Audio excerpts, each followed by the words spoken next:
Now joined by Clint Bowyer, driver of the number 15 5-Hour Energy Chevrolet, the pride of Emporia, Kansas, here back at Kansas Speedway. What's it like for you to come back and get such a warm response from the people here in Kansas City? Well, I mean, it's always fun to come back here. It's important to come back here. This is home. A big race weekend for everybody. Always host such a great event here. Pat and everybody, they put on a good show. This is a neat area for everybody in the garage area. What's become of this thing, shopping, casino, restaurants. I mean, there's other sporting venues over here, all within walking distance for a fan, and then cap it all off with a great race on Sunday. I mean, you just can't ask for a better sporting complex in an area to put on an event like this. Good deal. Let's open the floor for questions. We'll start with Claire in the back and work our way around. Claire B. Lang, Sirius XM NASCAR Radio. Coming back to Kansas, knowing all that's on the line for the Chasers, knowing where you're going next year, I think everybody really wants to know where Clint Bowyer is at competitively, how you feel about where you're going, where you'll be there, and where you're at now. There's just a lot happening with you, and we'd like to hear it. Well, I mean, certainly, it's always natural to start thinking about next year. You better be, this time of year, no matter if you're moving or staying the same, and nothing changes. You got to be, that's how far in advance you have to look in this sport and work. All the organizations are lining themselves up and gearing up for next year. All the while, there's a lot of racing left to do, in 2016. So, last weekend is a prime example. I look over and I see all the Stewart-Haas cars up front qualified well. Danica was fast. All the cars raced well. Those are the things that you look at and get excited for, for next year. But hey, you got an opportunity to come back home and race and compete in front of your hometown crowd. Like I said, there's plenty of racing to do and things to accomplish this year.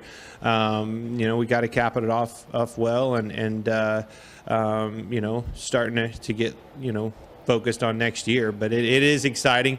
You get emails, as like I was telling somebody last night, an email come across my phone and I look over and it's 14 merchandise, approvals for next year. You're like, holy cow, it's becoming reality, and it's fixing to pick up in a big way. Tony Stewart mentioned that you were like two people.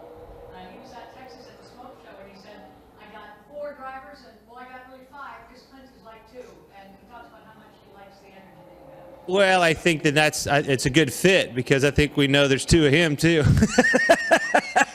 I think it would be a perfect role for me to work into. Just a great outfit over there. Everybody from the top to the bottom, the teammates. I've worked with Kevin for many years. Looking forward to Kurt. Kurt's the one that I've never really known a lot about. Always raced against him, but never worked with him in any way, shape, or form. Danica, I'm closer to her than probably some of the others. So just.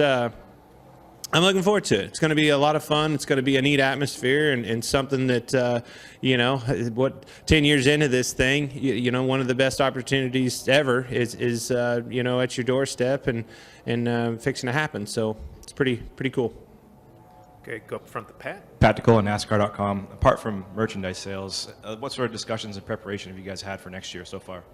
Well, I mean, those conversations started months ago, with Booga, the crew chief. I mean, that's the neat thing about it is, I didn't have to call and say, all right, what are we doing here? What's the game plan? What's, what do I need to do? It's always, having to take care of everything, and it's finally going to be a relief to just show up and be a part of a team and do your job and that job, when one and only job is to drive that race car to the best of your ability and get the most out of it.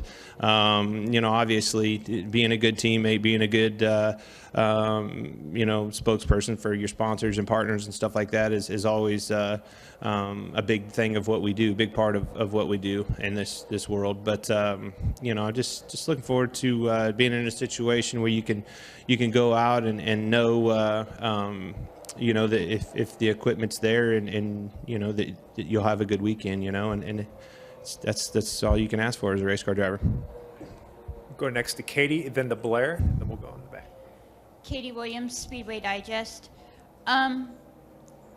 It misted or rained this morning. Talk about how your practice went and also track conditions out there.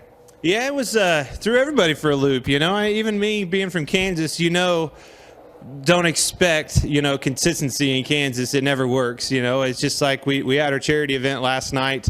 The night before, wind was straight out of the north, blowing right in the back doors of our building that we have. And I'm thinking, man, we won't be able to have quite as neat an event as I was hoping for.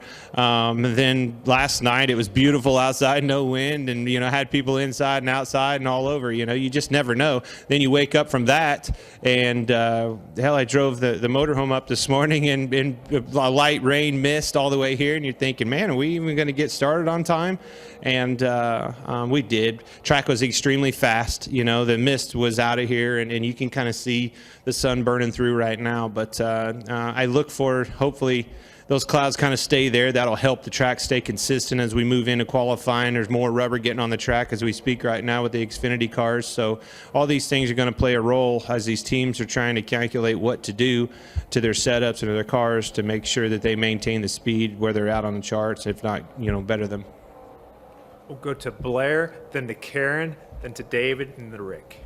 Clint, Blair Kirkhoff with the Kansas City Star. Kind of a bummer, no Royals in the postseason, I guess, huh? Yeah, it is. It's always fun, and just a great deal of pride goes into their last couple of years, especially, have just been awesome. And this year was. I mean, obviously, they had a rough stretch, man, and it just couldn't get it turned around in time. But there was a lot of reasons. I think it wasn't necessarily just their fault. You have injuries, you have people get hurt and are sidelined, and I think that plagued them for a long time. And I think anytime you show up to a ballpark and there's a guy with a jacked up Jeep with a moose mount on the top of it, I would say he's a key player. And when you lose a key player, you lose the energy, and that's not only on the field, it's all the way through. Right. Hey, I just wanted to ask you, what are your feelings about the chase structure? The chase is so important to our sport. It's a really difficult thing. If it's on your side and it's working your way that year, it's a hell of a thing. If it's not, it's a hell of a thing. It's just one of those things to where, you look at Kevin Harvick and Denny Hamlin last week. Potentially a part failure could ruin their whole season. There is that side of it. But then you look at another guy, Jimmy Johnson, that gets thrown out of the thing, put back in, and then wins the race, and he's on to the next round. There's a lot of things there that can happen in a short amount of time, and it's a hard thing, I would think, for a sanctioning body to try to make it on a level playing field for everybody, because it's a time of the year where all gloves are off. You have to push as hard as you can. You have to get the most out of every single thing. All the season long, you're making a notebook of everything you could possibly get away with, and then all of a sudden, now all the marbles are on the line, and you've got to put it out there. You got to take those chances, and it's a wild, crazy. There's so many moving parts to what make these cars such a simple concept.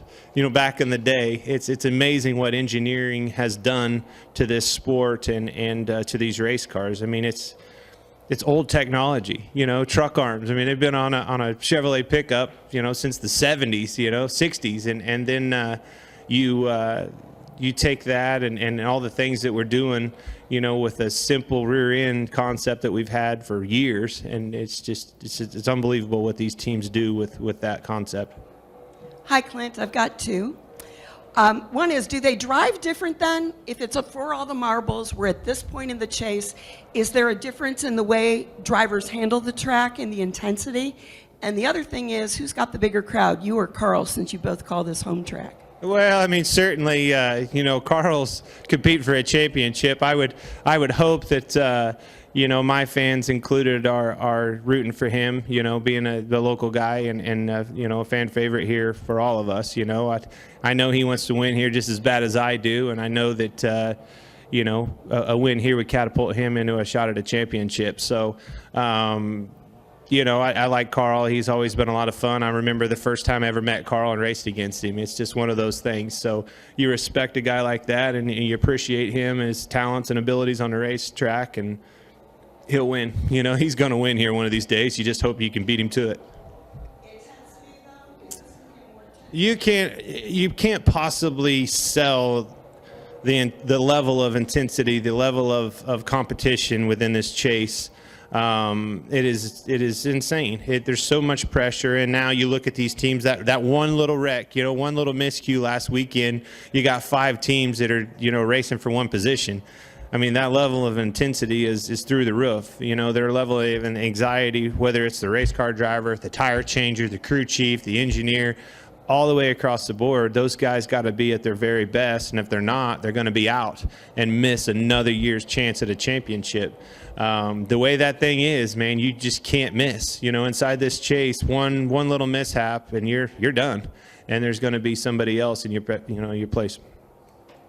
David Scott from the Charlotte Observer. Clint, knowing this has been a bridge year for you and looking ahead to next year, what kind of challenge has that been for you in the car this year in terms of, I mean, it's got to be tough to... You know, I guess the biggest thing about it is you have to find things out of anything in life that you can use as an advantage. And for me, I've learned a lot, man. This sport's hard. You know, it's so competitive. Don't know that, I guess you can say, you know, you take things for granted sometimes, and you know, speed and you know, competition is certainly one of those things. When you're in cars that are, you know, running up front, it's the easiest thing ever. You get in something, you know, you're running back there in that 20th place land, and it opened my eyes to how hard those guys are driving back there. And you know, there is no, you give and take up front, and it's the way I've always driven. You know, let a spot go, you're going to get it later, next pit stop. You know, this extra rounder wedge is going to get me right back, and I'll get around him. No big deal. We got a long race. Back there, every position, every spot, whether it's on pit road, whether it's on a restart, whether it's 20 laps into a run, you can't afford to give anything up. You know, it's extremely difficult to race, you know, in that mid-pack land. And, you know, I'm looking forward to using that. You know, I think I've learned a lot from the racing on the racetrack, and I've learned a lot, you know, about myself too. This isn't easy. And, you know, I think hopefully we can get back in here, and there's going to be these seats filled again. Clint, we talked in January. And I got a damn beer in my hand because the trophy's sitting right there, right? That's what we do this for. Clint, we talked in January. You knew this was going to be a tough year and a big adjustment. Has it been tougher than you thought it would be? Well, of course it has. You know, I mean, I've never struggled like this. You know what I mean? And I take some of that blame too. You know, I mean, it's not one thing. It's so many different things that go into these race cars. I mean, it's just amazing. I used to race down there and win championships and win races, and you'd pull in there and didn't matter what happened. I knew I was going to win. If it was a little bit off or whatever else, little, you know, more wedge than it needed to be, drop the track bar a little bit more than I wanted, didn't matter. I knew I was going to win. And, you know, it's a situation where, you know, those roles reverse, and you don't have the upper hand on those guys, and it's a hell of a challenge, you know, and that's where we're at right now. But I think, you know, when you get hopefully get in a situation where those doubts and those things are out, you know, you get those gremlins out of your head, and you can compete at the level that you know you're capable of. Clint, Greg Eklund, Kansas Public Radio. Even though this year is not over and there's a lot of talk about next year, how do you think you'll look back on this year? I think, you know, again, you know, you got to use it. You know, it doesn't matter what comes at you. It doesn't matter how low you're running or how good you're running. You got to be able to take something out of this. And like I said earlier, I mean, I got a lot that I'm going to be able to take out of this year and learn for, and whether that's on the racetrack or off the racetrack.